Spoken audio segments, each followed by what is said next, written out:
오늘 주시는 하나님의 말씀은 요한복음 12장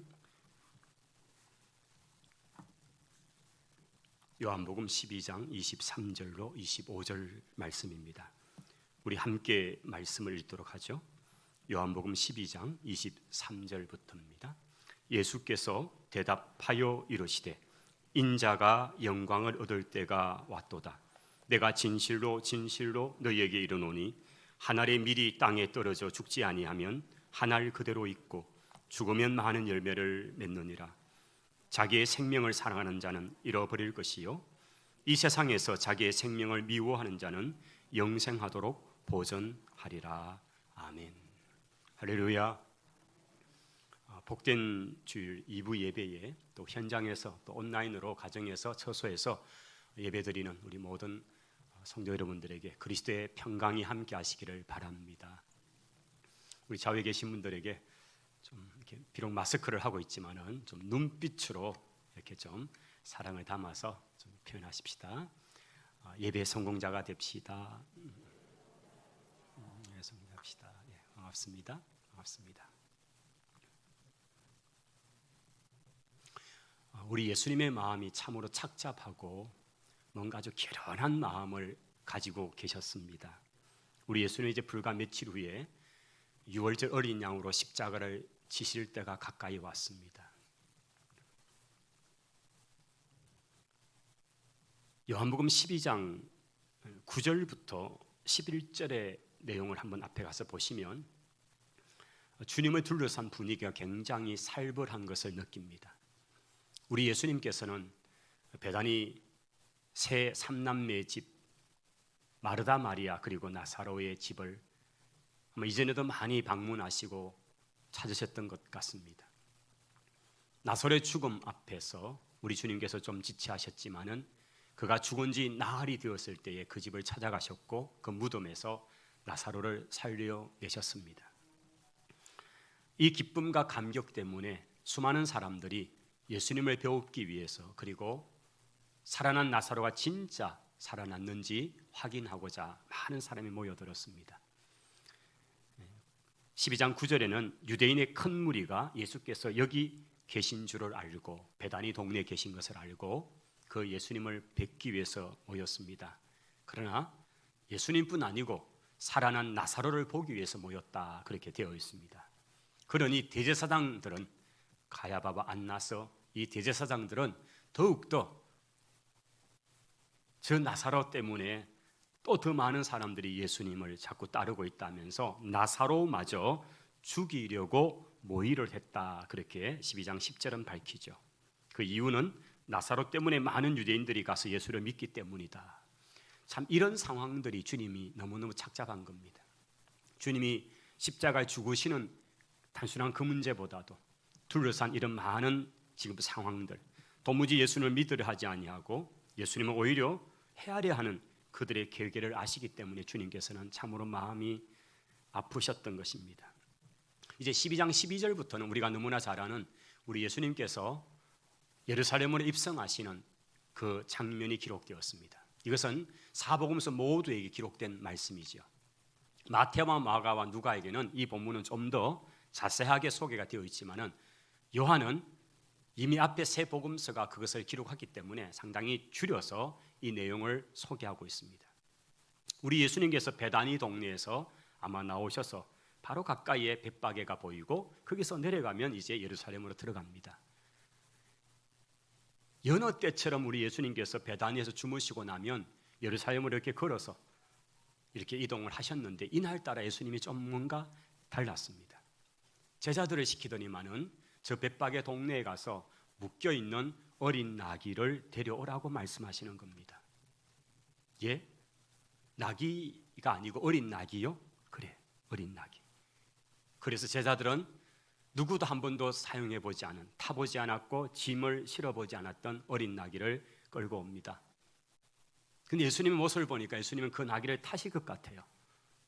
어른이 아이들이 타는 세발 자전거를 뺏어다가 타는 모습은 이상하지 않습니까? 그런데 큰 나귀도 아니고 어린 나귀를 예수님께서 타시겠다고 그렇게 데려오려 하셨고 제자들이 아무리 눈치를 봐도 뭔가 꼭 타실 것 같아요. 그래서 옷을 벗어서 안장처럼 나귀의 등에다가 놓았습니다. 예수님은 그냥 주저도 않으시고 그 어린 나귀를 툭 타시는 겁니다. 아마 이 나귀가 얼마나 놀랐겠습니까? 생전 처음, 그것도 성인을 태워서 휘청거리는 다리, 그러나 이제 그냥 끌려가는 겁니다. 예수님께서 이날에 그렇게 하신 것은 제자들은 이해를 하지 못했습니다. 도대체 예수님 왜 저랬을까? 그러나 나중에는 그것을 이해했다라고 요한은 기록해 놓았습니다. 15절 한번 가보실까요? 요한복음 12장 15절. 이는 기록된 바 시온에 따라 두려워하지 말라. 보라, 너의 왕이 나귀 새끼를 타고 오신다 함과 같더라. 제자들은 처음에 이 일을 깨닫지 못하였다가 예수께서 영광을 얻으신 후에야 이것이 예수께 대하여 기록된 것임과 사람들이 예수께 같이 한 것임이 생각이 났다라고 그렇게 기록합니다. 즉 요한과 다른 제자들은 지금 이 순간에는 이해를 못했죠. 도대체 예수님 왜 저러실까?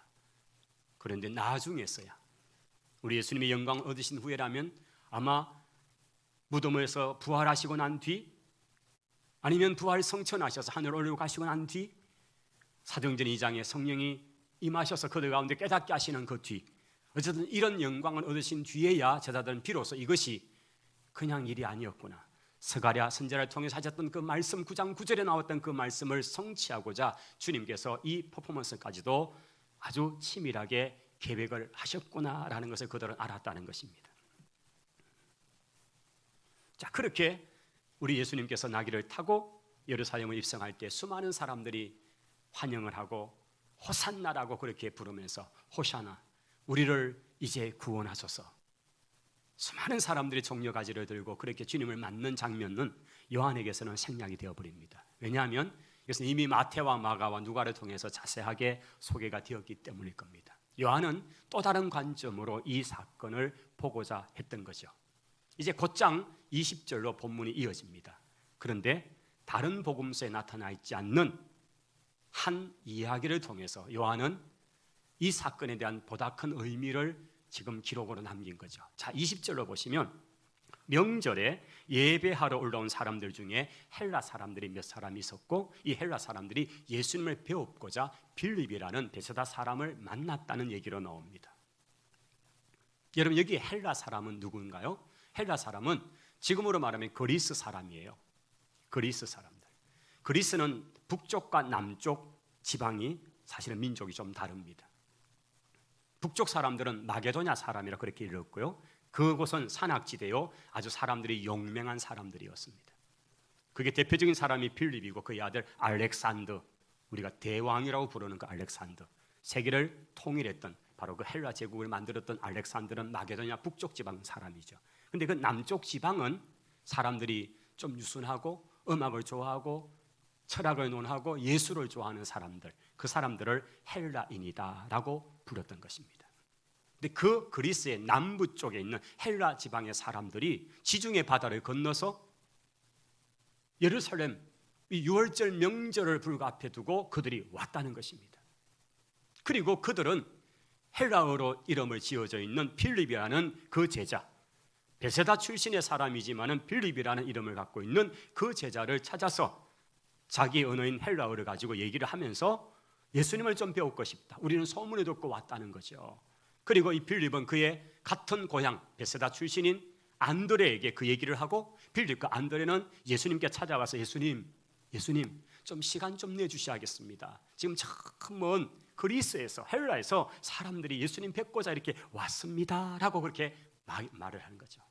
자, 이 말씀을 들으신 예수님께서 너무나 숙연하게, 너무나 뭔가 결연한 말씀을 이제 하시는 거죠. 그게 바로 오늘 23절 본문입니다.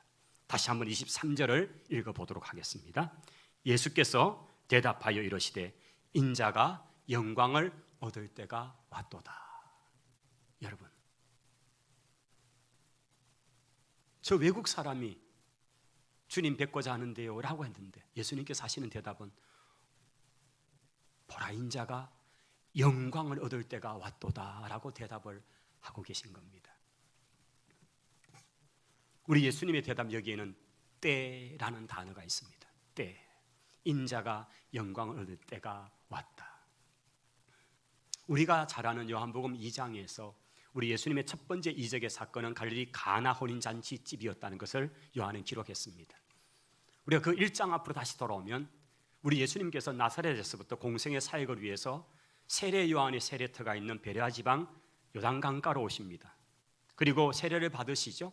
그리고 세례 요한을 따르는 제자들 가운데서 안드레, 요한 두 제자를 먼저 만나시고 그 다음 빌립을 만나고 빌립은 나다니엘을 데려오고 이러면서 5명의 제자를 만나는 그 상황이 1장을 통해 우리가 보았습니다. 그리고 이 5명의 제자를 아마 동행하셔서 갈릴리 가나에 가셨고 거기에서 주님은 첫 번째 이적인 물로 포도주를 만드는 사건을 행하셨습니다. 그때에 예수님의 어머니께서 예수님에게 여기 갑자기 손님이 많이 와서 그런지 포도주가 다 동이 나버렸네. 제발 좀 뭔가 좀 해주시게나.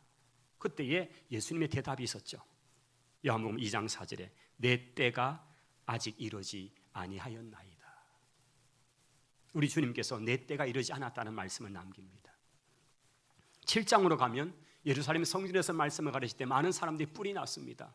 예수님의 인기는 자꾸 올라가고 그가 행하는 이적을 통해 많은 사람이 따르니까 바리새파나 종교 지도자들은 이 예수님을 어떻게 하든 붙잡고 뭔가를 해야 되겠다 생각하고 하지만은 거기에도 7장 30절에 이는 그의 때가 아직 이르지 않았기 때문에 그를 잡고자도 잡지 못했다라는 말씀을 남기고 있습니다. 8장으로 가면 8장 20절에도 예수님께 성전 안에서 가르치실 때에 그들은 계속적으로 예수님을 공격하고자 하고 예수님을 붙잡아서 어떻게 하고자 하지만 그렇게 하지 못하면서 남긴 기록이 뭐죠? 이는 그의 때가 아직 이르지 않았기 때문이다. 2장, 7장, 8장 계속되는 이야기 속에는 아직 예수님의 때가 아니라는 이야기죠. 이 때가 언제일까요? 과연 무엇에 관한 때가 아직 아니었을까요? 그런데 오늘 본문에 12장 오늘 이 본문 속에서 인자가 예수님 자신을 가리키는 말이죠. 인자가 영광을 얻을 때가 왔도다.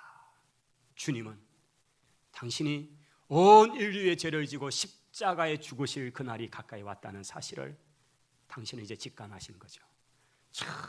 먼 지중해 바다를 건너 저 에게의 바다를 더 건너서 있는 그리스 땅에 있는 헬라 사람들조차 이곳에 와서 그들도 이 6월절에 아마 당신이 어떻게 될 것을 보게 되실 건데 아마 주님께서는 지금 보신 것이 이방 민족들조차에게도 이 복음이 증거될 것들을 염두에 두셨는지 인자가 영광을 얻을 때가 왔다 그렇게 선언하신 것입니다. 우리가 12장을 다시 한번 앞에서 볼 때에 죽은 나사로를 살린 그 일을 인해서 얼마나 기쁘게 온 동네가 잔치를 벌입니다. 살아난 나사로와 더불어서 많은 사람들이 그 방에서 음식을 먹고 나눌 때에 마리아는 순전한 나다 한 건의 향유를 깨트려서 주님 앞에 붓습니다. 가룟 유다가 나무라지만은 우리 주님께서는 놔두어라. 이 마리아는 나의 장례를 위해서 했다라고 말씀을 하셨습니다. 바로 오늘 이 본문은 바로 그 이야기와 바로 하루 이틀 사이에 일어난 일이거든요. 주님께서는 이런 상황들 속에서 당신이 영광을 얻으실 때 곧 십자가를 지고 죽음을 받으실 때가 가까이 왔다는 사실을 주님께서는 지금 직감하시고 그걸 제자들에게 말씀도 하시는 것입니다. 이제 24절에 오늘 말씀의 제목이 되는 이야기가 이어서 나옵니다. 우리 24절을 다시 한번 읽겠습니다. 내가 진실로 진실로 너희에게 이르노니 한 알의 밀이 땅에 떨어져 죽지 아니하면 한 알 그대로 있고 죽으면 많은 열매를 맺느니라. 아멘. 여기에 우리 예수님께서 한 알의 밀이 땅에 떨어져 죽지 않는다면 한 알 그대로 있을 것이고 죽으면 많은 열매를 맺게 된다는 말씀을 합니다. 여러분, 한 알의 씨 또는 한 알의 밀이 이게 그대로 두면요 100년도 가고 1000년도 갑니다. 좀 과장이 심하시네요. 1000년 어떻게 가냐고요. 근데 제가 직접 봤습니다. 제가 보았던 밀에 가장 오래 보관된 것은 2000년 된 밀이었습니다. 이스라엘 땅에 마사다라는 곳이 있습니다. 마사다는 히브리 말로 요새라는 뜻인데 AD 70년에 로마에 의해서 예루살렘이 완전히 멸망을 당할 때에 살아남은 자들이 마지막 항전을 벌였던 곳이 마사다입니다. 사해 가까이 있는 높은 절벽 요새, 누구도 접근할 수 없는 그 요새 위에 몇백 명이 거기에서 이제 마지막 항전을 벌이면서 2년 3년의 시간을 버팁니다. 그러나 로마의 군대는 또 더 강력했죠. 그래서 그 요새에 올라갈 수 있는 인공 길을 결국은 똑같이 높이를 쌓아서 결국은 정복을 하게 됩니다. 이제 내일 그들이 쳐들어오는데 그들은 그 전날 모든 가족들을 함께 불러 모아놓고 우리가 이방인의 손에 죽을 것보다는 우리 스스로 죽음을 택하자면서 가족의 가장들이 자녀들을 다 죽입니다. 그리고 천부장이 또 나머지 리더들을 죽이고, 그리고 마지막 자신들이 자결함을 통해서 그 이튿날 로마 군대가 돌아왔을 때 아무도 살아남은 사람이 없어서 그때 그 장수가 그런 말하죠. 우리가 비록 이 요새는 탈환했지만은 이스라엘은 우리가 정복하지 못했다. 그런 말을 남깁니다. 근데 거기서 남겨져 있던 항아리 속에 있는 밀이 지금도 예루살렘 박물관에 있습니다. 2000년 전에 AD 70년, 73년 동안 먹었던 그 밀이 비가 오지 않는 지방이니까 그게 그대로 보존이 되어가지고 그렇게 남아있는 거예요. 여러분, 한 알의 밀이 그냥 있으면 1000년, 2000년이 되어도 남아있더라는 거예요. 그러나 그것이 땅에 떨어져서 썩고 그리고는 거기서 음이 나면, 싹이 나면 그것은 열매를 맺게 되는 것입니다. 우리 예수님께서 여기 한 알의 밀은 당신을 가르친 것이죠. 자신이 온 인류를 대신하여 죽음으로써 많은 생명을 구원할 것을 말씀하는 것이지요. 주님은 바로 이것을 눈앞에 두기 때문에 그의 마음이 얼마나 착잡한지 주님께서는 그렇게 말씀하신 것입니다. 예수님께서는 첫째 사람 아담이 범죄함을 통해서 온 인류에게 사망이 와서 죽음이 왕노릇하는 그 상황 속에서 이것을 해결할 유일한 방법은 다른 것이 없기에 주님이 친히 땅에 둘째 아담으로 오십니다. 그리고 당신이 죽으심으로써, 그리고 죽음뿐 아니라 부활하심을 통해서 우리에게 생명을 주신 것을 믿습니다. 첫째 사람 아담에게서 죽음이 왔다면 둘째 사람 예수 그리스도를 통해 영원한 생명이 온 줄을 믿습니다. 예수 그리스도는 이 땅에 생명, 즉 영생을 주시기에 오신 하나님의 아들이십니다. 그래서 주님 당신은 나는 생명의 떡이라고 말씀하시고 이 물을 마시는 자는 영원히 목마르지 않는다는 그런 생수가 되심을 스스로 말씀하셨습니다. 오늘 25절의 말씀의 끝에 이런 말씀이 있죠. 참으로 영생하도록 보존한다는 이 단어, 이것은 바로 현재적이면서 동시에 미래적인 것을 표현하는 것이죠. 예수 그리스도를 믿는 자는 지금 현재적으로 영생을 소유할 뿐 아니라 미래 영원한 영생에 참여하게 될 것을 말하는 것입니다. 우리의 구원은 미래적인 것만이 아닙니다. 우리의 구원은 미래적인 것만 아니라 현재적이어야 합니다. 할렐루야. 여러분, 지금 내가 구원의 확신을 가지고 내가 지금 천국의 백성으로 살아가야 미래가 우리에게 보장된 것이지, 나는 지금 모르겠다고, 내가 죽어봐야겠다고 그러면서 미래에 내가 천국 갈 수 있다? 아니다는 얘기입니다. 우리의 구원은 철저하게 현재와 미래가 연결되어 있다는 사실입니다. 내가 지금 예수 그리스도를 믿어야 하고 내가 천국의 확신을 가지고 구원의 확신을 가지고 살아가는 사람에게 미래의 구원, 완성된 구원이 그의 것이 될 줄을 믿습니다. 사도 바울은 로마서 5장 21절에서 죄가 사망 안에서 왕노릇한 것 같이 은혜도 또한 의로 말미암아 왕노릇하여서 주 예수 그리스도로 말미암아 영생에 이르게 한다고 하셨습니다. 여러분, 바로 한 사람 첫 인류의 범죄에 인해서 사망이 모든 인류에게 왔다면 둘째 아담 되신 예수 그리스도의 그 의로우신 행동, 은혜로 말미암아 그를 믿는 모두에게 영생이 선물로 주어지게 되었다는 것이지요. 인간은 인간 스스로 죄의 문제를 해결할 수가 없습니다.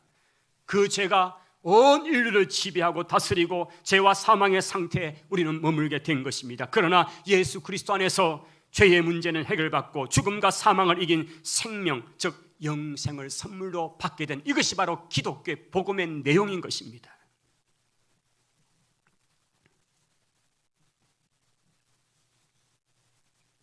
우리 주님께서 27절 오늘 본문 아래에 보시면 지금 내 마음이 괴로우니 내가 무슨 말하리요?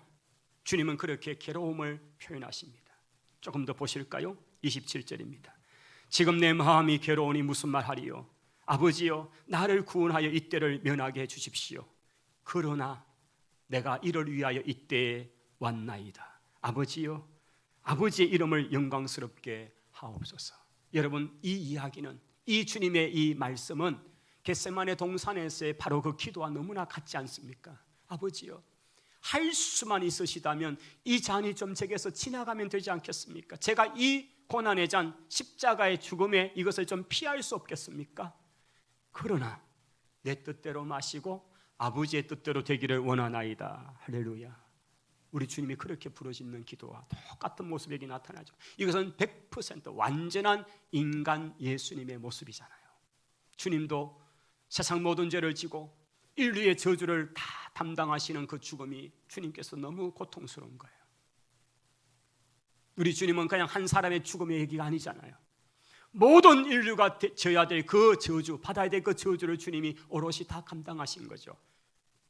그래서 십자가상에서 주님께서 외쳤던 그 7마디 가운데 엘리 내 하나님, 엘리 내 하나님, 라마 왜 짜봤다니, 왜 버리시나이까? 내 하나님이여, 내 하나님이 왜 나를 버리시나이까?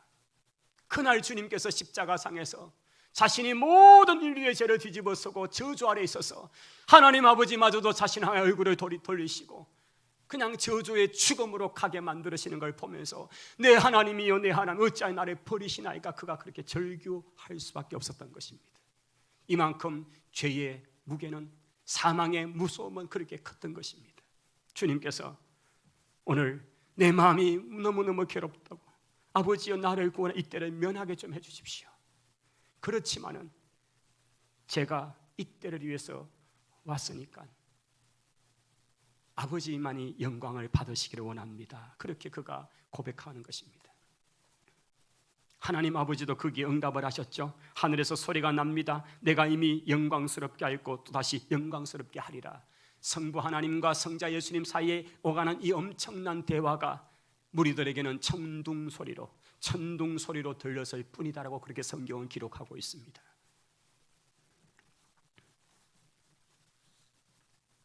하늘의 밀이 땅에 떨어져 죽어야 열매를 맺습니다. 주님은 당신이 하나님의 밀로서 이 땅에 죽어야 되기 때문에, 그래야 수많은 생명을 구원할 수 있기 때문에 주님은 이 길을 걸어가신 것입니다. 기독교는 사망의 종교가 아닙니다. 부활의 종교입니다. 생명의 종교입니다. 영생의 종교입니다. 우리는 죽음과 사망을 두려워하거나 고민할 자가 아니라 생명을 감사하고 영생을 감격하며 영원한 삶을 살고 있는 바로 그런 성도인 것을 믿습니다.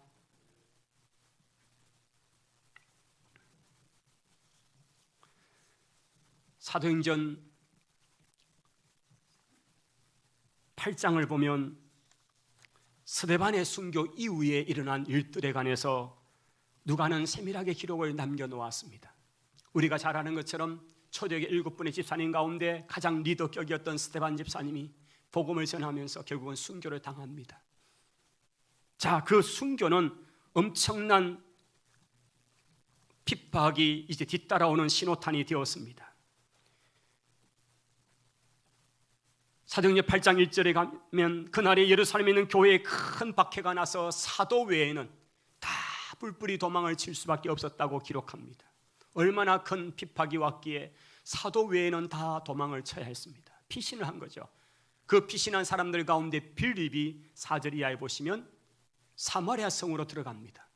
그리고는 그 사마리아 성에 가서 무엇합니까? 숨어 지내는 것이 아니라 그곳에 복음을 전가하기 시작합니다. 그런데 놀라운 사건은, 놀라운 역사는 그 사마리아 성이 주께로 돌아옵니다. 온 성이 주께로 돌아오기 시작했다는 것입니다. 여러분, 이게 너무나 역설적 이야기가 아닙니까?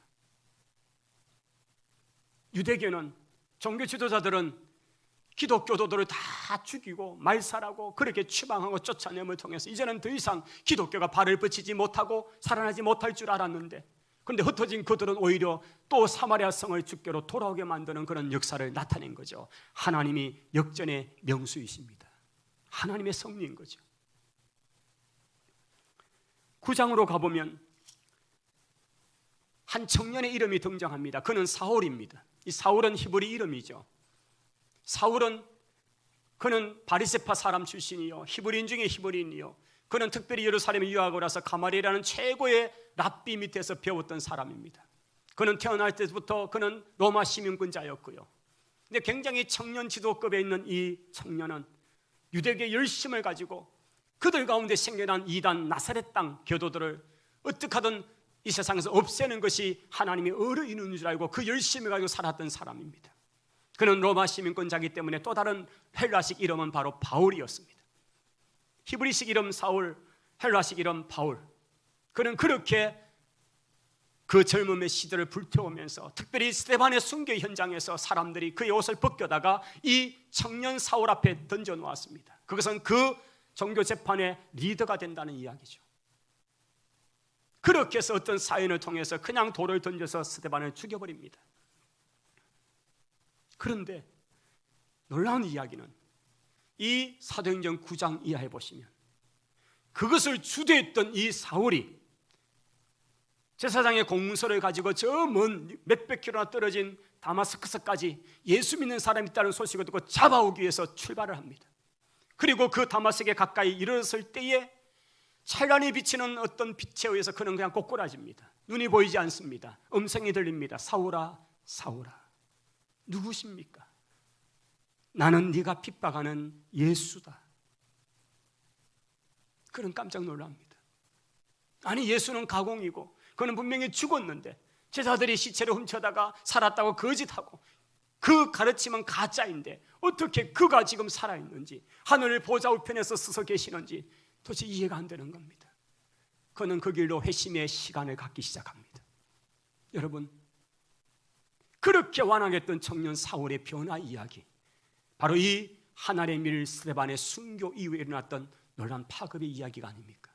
9장은 그렇게 전개하면서 스데반의 순교로 교회가 문을 닫고 성도들이 없어진 줄 알았는데 오히려 우리 주님께서 역전을 일으키는 이야기를 펼쳐가고 있습니다. 또 다른 이야기는 11장으로 가야 합니다. 사도행전 11장 19절에 가면 성경 이렇게 기록을 하고 있죠.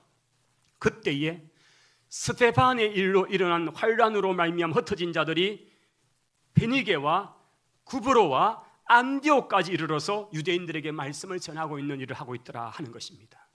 여러분, 지금 누가는 11장에 와서 7장에 일어났던 그 사건의 영향력이 어떻게 펼쳐지고 있는가를 기록하고 있습니다. 스데반의 죽음으로 교회가 문을 닫고 교회가 망하는 줄 알았는데 그게 아니라 사마리아가 주께로 돌아온다, 사울이 회심을 했다, 그리고 이제는 저 이방 땅 수리아라는 그 지역의 시리아 지역의 가장 큰 도시, 황제 이름을 따서 안티오코스 황제 이름을 따서 만들어 놓은 도시 안디옥이라는 도시에 흩어진 이 핍박을 피해 흩어졌던 그리스도인들이 그곳에서 복음을 전해서 거기에 교회를 세웠다는 이야기인 거죠. 아니, 그는 완전히 이방 땅인데 예루살렘도 아니고 유대가 아니고 사마리아도 아니라 완전히 이방 땅 안디옥에 어떻게 교회가 세워졌지? 이 보고를 예루살렘 교회가 듣고 사람을 파송합니다. 바나바를 보냅니다. 진짜 글 한 자만 살펴봐라. 그러니까 진짜 예수 믿는 사람들이 생겨난 거죠. 바나바는 거기서 멀지 않은 길리기아 다소에서 벌써 10여 년째 깊은 그런 회심의 시간을 가지고 있는 이 바울을 데려옵니다. 그리고는 수리아에서 함께 사역하는 이야기가 12장부터 나오죠. 여러분, 이게 하나님의 역사, 우리 주님의 역전의 이야기입니다. 할렐루야. 여러분, 한 사람을 순교, 그 스데반의 순교는 교회가 그냥 없어지는 줄 알았는데 하나님의 일이 땅에 떨어져 죽고 나니까 거기에 놀라운 역사가 나타났다는 사실인 것입니다. 여러분, 오늘도 하나님은 살아계십니다. 우리 주님이 하나님의 일이 되어서 죽었기 때문에 수많은 생명을 살려낸 것처럼 오늘도 주님께서는 우리를 통해 역사할 줄을 믿습니다. 제가 지난 여름에 참 여러 가정 장례를 다녀올 기회가 있었습니다.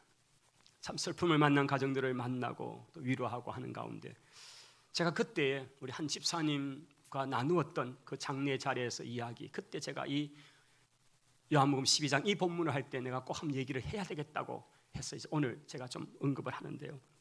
이 하나님의 미리 이야기입니다.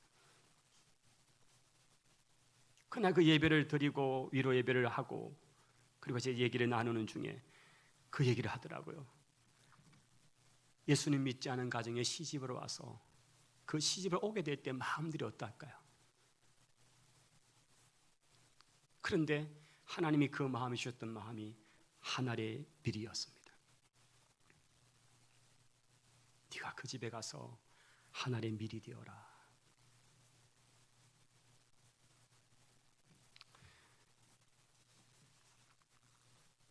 하나의 밀이 살아있으면 10년이 가고 100년이 가도 하나의 그대로지만은 죽으면 열매를 맺습니다.